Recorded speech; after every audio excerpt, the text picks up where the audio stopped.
Morning agenda, Mickey Drexler to resign as J.Crew CEO. It's the end of an era in the world of fashion. Millard Drexler is stepping down as J.Crew's chief executive. The move by Mr. Drexler, known as Mickey, is the second major executive change at J.Crew in recent months. Jenna Lyons, the American retailer's longtime executive creative director, resigned in April. Mr. Drexler will remain J.Crew's chairman and will retain his significant equity stake in the retailer, but his resignation is an acknowledgement that the brand needed to go in a new direction, especially with the retail industry struggling.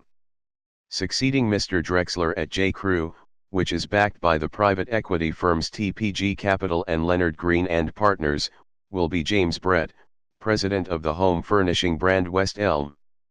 Mr. Brett will take over in July. The toughest of the tough guys behind Trump.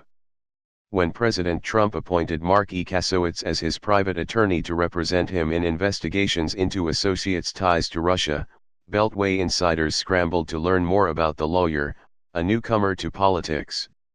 Mr. Kasowitz is well known, though, in Wall Street and Manhattan business circles. In his Deal Book column, Andrew Ross Sorkin describes Mr. Kasowitz as the Donald Trump of lawyering, minus the tweets.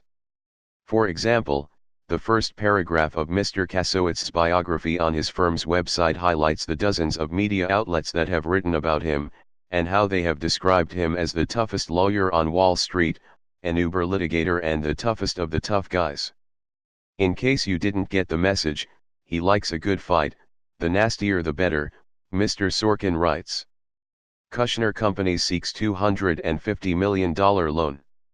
Kushner Companies, which is owned by the family of Jared Kushner, son-in-law and senior advisor to Mr. Trump, is looking for $250 million to repay the backers of a Jersey City apartment tower that was financed by Chinese investors. Kushner Companies spent about $225 million to build the luxury building, called Trump Bay Street, in which Mr. Kushner maintains a stake.